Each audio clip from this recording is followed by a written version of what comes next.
She needed some time off, my mom said with that cheerful tone she used when she was about to drop a bombshell. I stood there at San Diego International Airport, staring at my Aunt Cheryl's overstuffed suitcases beside my parents' matching luggage set. The custom tags I had ordered 3 weeks ago with their names embossed in gold letters suddenly felt like a cruel joke. My name is Kayla Donovan. I'm 34 years old, and I work as a software consultant here in San Diego. I had spent the last 4 months planning what I thought would be the perfect surprise for my parents, a fully paid 7-day luxury vacation to Australia. It was my way of saying thank you for 20 years of unwavering support through my career struggles, my messy divorce, and every triumph along the way. They deserved something extraordinary, but standing there in the departure terminal, watching Cheryl adjust her oversized sunglasses while complaining about the airport coffee prices, I felt something cold settle in my stomach. This wasn't how I had imagined this moment. I had pictured my parents' faces lighting up as I handed them their boarding passes, not this awkward family reunion that nobody had consulted me about. "I thought this trip was for you two," I said, barely managing to keep my voice steady. The boarding announcement for their flight echoed overhead, and other passengers were already lining up. Dad shifted uncomfortably, avoiding my eyes. "We thought you wouldn't mind, sweetheart. Besides, Cheryl's had a really rough year with the job market and everything." Cheryl jumped in before I could respond. "I've been so stressed, Kayla. You know how hard it is for someone my age to find work. Your parents are just being thoughtful." She said this while examining her freshly manicured nails, which somehow didn't match the image of someone who couldn't afford basic necessities. I looked at the travel packets in my hands, meticulously organized itineraries that I had crafted with the help of 3 different travel agents. Business class seats that I had specifically upgraded for my parents' comfort. Private tours of the Sydney Opera House and the Blue Mountains that were booked under my name and required my identification. The scenic helicopter ride over the 12 Apostles that I had splurged on because Dad had mentioned wanting to see them from above. None of them knew about the careful planning, the personal touches, or the fact that everything was tied to my name and credit card for verification purposes. They saw it as just another vacation, easily transferable to whoever needed it most. The boarding announcement came again, more urgent this time, and I realized this moment would define everything that came next. Growing up, my parents Gregory and Linda Donovan had been the foundation of everything good in my life. They were both retired educators who had spent their careers shaping young minds in San Diego's public school system. Dad taught high school mathematics for 32 years, while Mom dedicated herself to elementary education, specializing in helping struggling readers find their confidence. They approached parenting the same way they approached teaching, with patience, wisdom, and an unwavering belief that everyone deserved support. Throughout my 20s, when I was bouncing between entry-level tech jobs and trying to establish myself as an independent consultant, they never once made me feel like a burden. When I moved back home for 8 months after my divorce, they welcomed me with open arms and helped me rebuild my confidence. They celebrated every small victory in my career and offered guidance during the inevitable setbacks that come with entrepreneurial life. But there had always been one complicating factor in our family dynamic: Cheryl Lambert, my mother's younger sister. At 61, Cheryl had perfected the art of playing the victim while avoiding any real responsibility for her circumstances. She had been between jobs for the better part of 3 years, living off a combination of unemployment benefits, family loans, and what she called temporary financial assistance from anyone willing to provide it. The pattern was always the same. Cheryl would appear at family gatherings with elaborate stories about promising job interviews that mysteriously fell through, or demanding employers who didn't appreciate her unique skill set. She had a master's degree in communications, but claimed the industry had changed too much for someone with her experience. She applied for positions sporadically, usually ones that were either far below or far above her qualifications, then complained when nothing materialized. What frustrated me most was how my parents enabled her behavior. They saw her struggles through the lens of their teaching experience, always believing that with enough support and encouragement, anyone could turn their situation around. They didn't see what I saw. The designer handbags she somehow afforded. The expensive salon treatments she prioritized over job interviews. The way she conveniently had family emergencies whenever temporary work became available. Mom had mentioned Cheryl's latest crisis during our last phone conversation 2 weeks ago. Something about her landlord raising the rent and how stressed she was about making ends meet. I had listened sympathetically, while privately noting that Cheryl's rent problems seemed to coincide perfectly with her decision to take a long weekend in Las Vegas the month before. Still, I had never imagined that my parents would make such a significant decision without consulting me. The Australia trip wasn't just a vacation. It was my expression of gratitude for everything they had given me. I had wanted to share that experience with them, to see their faces when they experienced the Sydney Harbour Bridge at sunset, or watched kangaroos in their natural habitat. Now, as I watched Cheryl check her reflection in her phone camera, I realized that my parents viewed this gift very differently than I did. The boarding process began, and I handed over the travel documents with a smile that felt like it might crack my face. The tickets were printed with my parents' names, along with the confirmation numbers for everything I had arranged. As they headed toward security, I noticed Cheryl struggling with her oversized carry-on bag, complaining loudly about airline restrictions. "Have an amazing time," I called after them, and I genuinely meant it for my parents. They deserved this trip, even if it wasn't unfolding the way I had envisioned. But as I walked back to my car, something shifted inside me. The initial shock was giving way to a different emotion. Not anger exactly, but a cold clarity about the situation. I sat in the parking garage for several minutes, thinking about the conversation I had just witnessed, and the assumptions that had been made. My phone buzzed with a text from Mom. "Thank you again for this incredible gift. We'll send lots of photos." I stared at the message for a long time before responding. Enjoy every moment. What my family didn't know was that this trip was far more complex than handing over plane tickets. Every element had been carefully coordinated and required verification that I was the primary guest. The luxury car service in Sydney had my name and identification requirements. The boutique hotel in Circular Quay had my credit card on file and specific check-in procedures. The private tours I had arranged through Oxbend Technologies' corporate travel division were non-transferable without advance notice and proper documentation.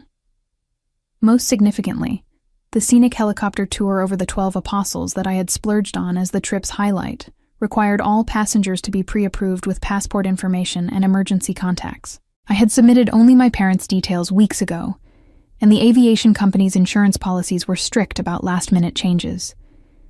As I drove home through the familiar streets of San Diego, I thought about the irony of the situation. My parents had taught me the importance of personal responsibility and following through on commitments. They had instilled in me the values of hard work and integrity that had built my successful consulting practice. Yet somehow, when it came to Cheryl, those same principles seemed to evaporate. I spent the evening reviewing my travel insurance policy and the terms and conditions of every booking I had made. By midnight, I had a clear understanding of my options and the likely consequences of the unauthorized passenger change. I also had my laptop open to flight booking websites, exploring some interesting possibilities for my own immediate future. The next morning, I would wake up to frantic phone calls from Australia. But tonight, I poured myself a glass of wine and began researching luxury resorts in Queensland.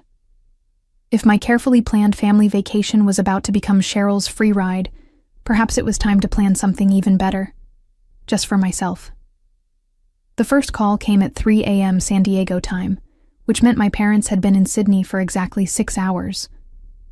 My phone buzzed insistently on the nightstand, displaying Dad's number. I let it go to voicemail, then listened to his message with growing satisfaction. "Kayla, honey, we're having some trouble here. The car service won't release the rental without you being present to show identification.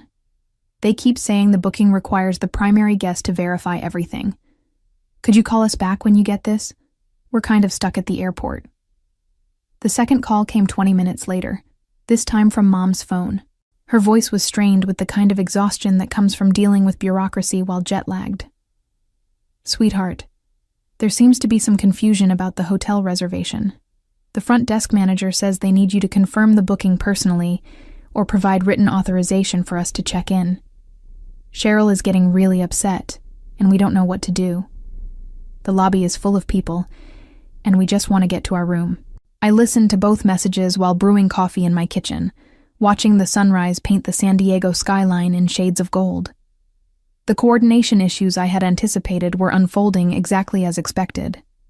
Every premium service provider I had selected required strict verification procedures, especially for the level of luxury accommodations I had arranged. The third call came as I was checking my work emails. This time it was a three-way call with both parents and Cheryl's voice clearly audible in the background, growing increasingly shrill. "This is ridiculous," I could hear her shouting. "We flew halfway around the world just to sleep in an airport? Your daughter obviously didn't know what she was doing when she booked this trip." Dad's voice was apologetic when he came back on the line. "Kayla, I know this is a big mess, but is there any way you could call these companies and authorize us to use the services? Cheryl's right that we can't just spend the week wandering around Sydney without accommodation."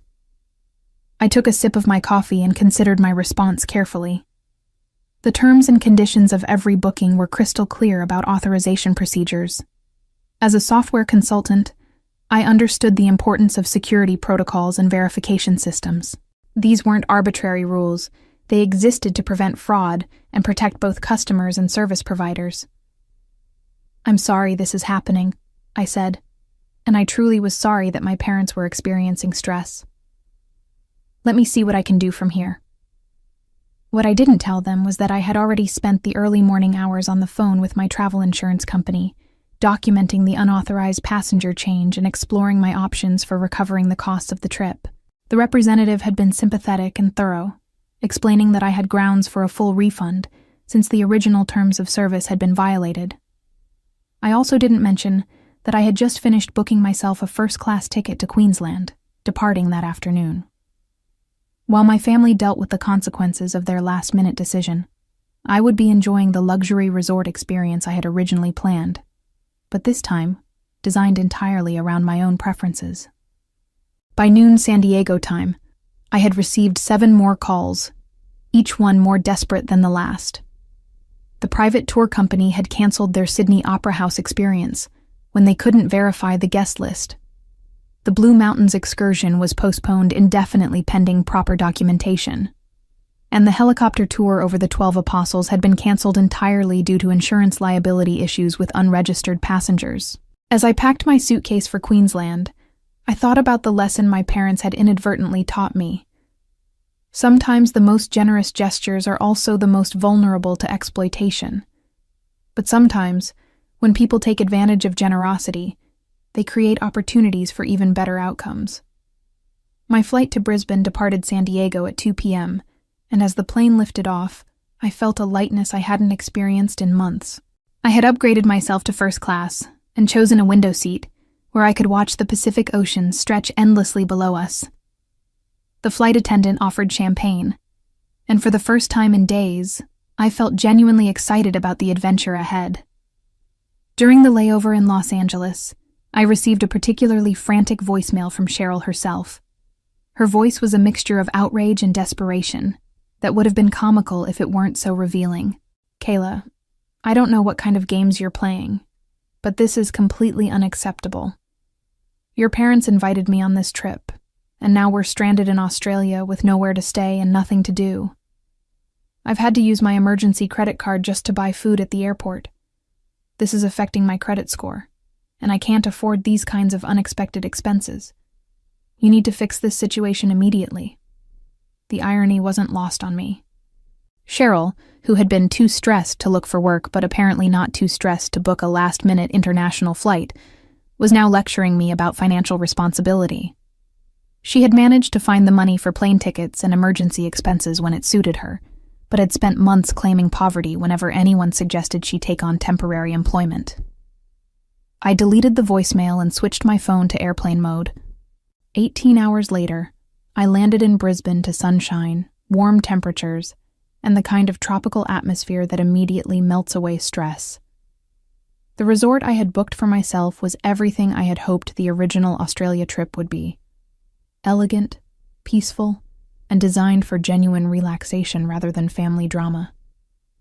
My suite overlooked the Coral Sea, with a private balcony where I could watch dolphins play in the crystal-clear water. The spa offered treatments I had only dreamed about, and the restaurant served fresh seafood that made every meal feel like a celebration. For the first time in years, I was traveling purely for my own enjoyment, with no obligations to manage anyone else's comfort or expectations. On my second day, while enjoying a massage that erased months of work tension, I received a text message from Mom that made everything clear. "We're flying home early. This trip hasn't worked out the way we expected. Cheryl is very upset about the accommodations, and we think it's better to cut our losses." I read the message twice, then put my phone away and returned to my massage. They were giving up after 2 days in one of the world's most beautiful cities because the luxury amenities I had arranged weren't accessible to their uninvited guest. Instead of adapting to the situation or finding alternative accommodations, they had chosen to retreat. That evening, as I sipped a cocktail on my balcony and watched the sunset paint the ocean in shades of pink and gold, I realized that this solo vacation was teaching me something important about my own boundaries. For years, I had prioritized other people's comfort over my own needs, making sacrifices and accommodations that were rarely acknowledged or appreciated. The Australia trip I had originally planned was about expressing gratitude, but this Queensland experience was about reclaiming my own sense of adventure and independence. I was rediscovering the joy of making decisions based purely on what would make me happy, rather than what would keep everyone else satisfied. Tomorrow, I plan to take a helicopter tour of the Great Barrier Reef, something even more spectacular than the 12 Apostles experience I had arranged for my parents. This time, there would be no complications, no unauthorized passengers, and no family drama to diminish the wonder of the moment. The helicopter tour over the Great Barrier Reef exceeded every expectation I had harbored. Flying above the coral formations in perfect weather, with a knowledgeable pilot who pointed out marine life and geological features, I experienced the kind of awe that makes you understand why people become addicted to travel. The water below us shifted through impossible shades of blue and turquoise, and I could see sea turtles and rays moving through the coral gardens like living art. As we touched down back at the helipad, I felt profoundly grateful, not just for the experience itself, but for the series of events that had led me here. If my parents hadn't made their last-minute decision about Cheryl, I would never have discovered this resort, never have taken this particular tour, and never have had the freedom to structure my days around pure enjoyment rather than family obligations. That afternoon, I posted my first Instagram photo from the trip, a shot of my feet on the private balcony, with the Coral Sea stretching to the horizon and a tropical cocktail in the foreground. The caption read, "Sometimes the best adventures are the ones you take alone. Learning to prioritize my own happiness has been the most valuable lesson of the year." Within hours, the photo had received dozens of likes and comments from friends and colleagues who had been following my career journey. Several people mentioned how refreshed and happy I looked, which made me realize that the stress of managing everyone else's expectations had been more visible than I thought. My phone showed several missed calls from my parents' numbers, but I wasn't ready to engage with the aftermath of their decision. Instead, I spent the evening at the resort's wellness center, participating in a sunset yoga session that left me feeling more centered than I had in months. The next morning brought a series of text messages that revealed the full scope of the Sydney disaster. Mom's messages were apologetic and confused. "We never realized how complicated the bookings were. Cheryl thinks you planned this to embarrass her, but I know that's not true. We should have discussed the change with you first." Dad's message was more direct. "We made a mistake, and I'm sorry.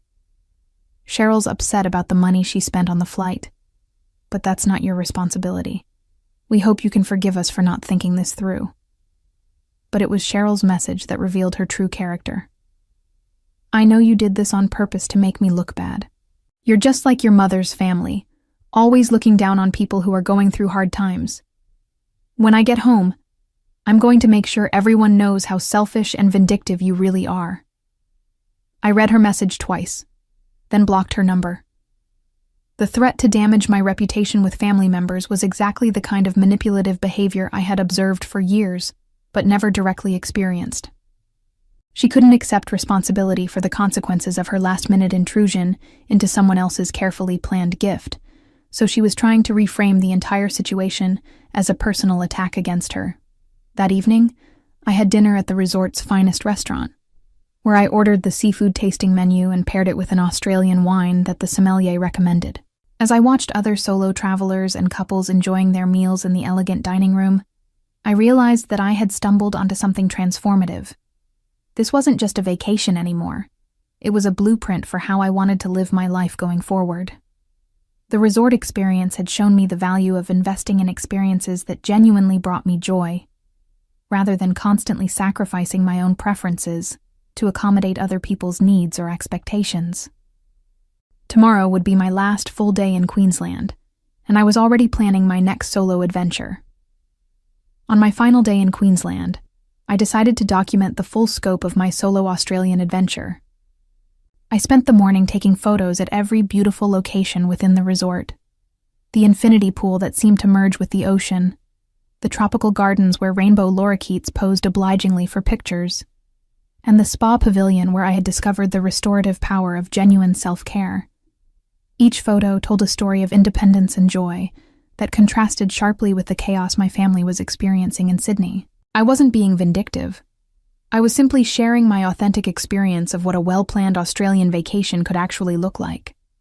The piece de resistance was a photo from my helicopter tour over the Great Barrier Reef, showing the vast expanse of coral formations and impossibly blue water stretching to the horizon. I had asked the pilot to take the shot, and it captured both the helicopter's interior and the breathtaking landscape below. It was the kind of once-in-a-lifetime experience that people dream about, but rarely achieve. I crafted the Instagram post carefully, choosing words that expressed gratitude and personal growth rather than criticism of anyone else.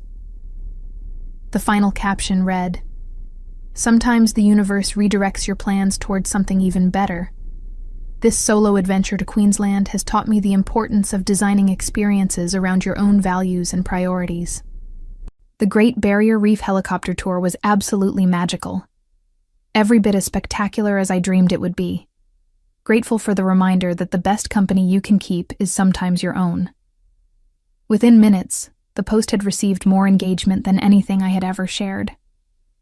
Friends and colleagues were commenting with messages of support and admiration for my independence. Several people mentioned that my posts had inspired them to book their own solo travel experiences. The contrast with my family's situation was now fully documented across my social media presence.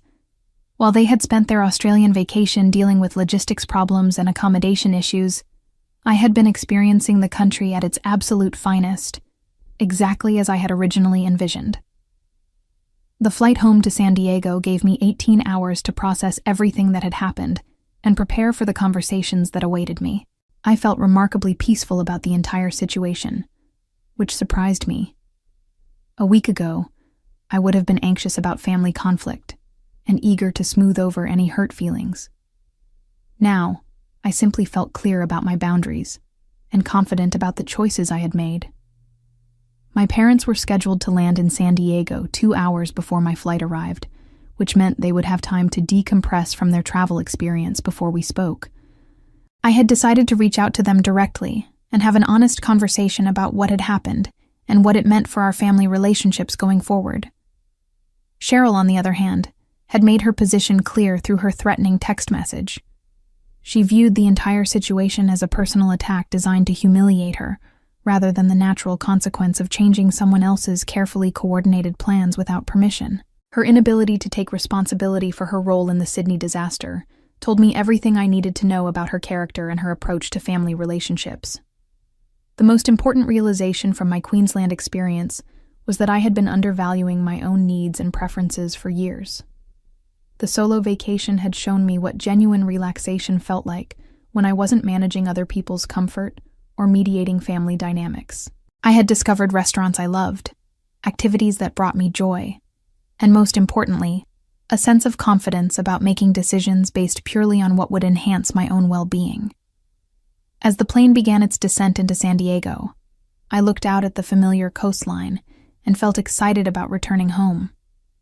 For the first time in years, I was coming back from a vacation, feeling genuinely refreshed and energized, rather than exhausted from family obligations.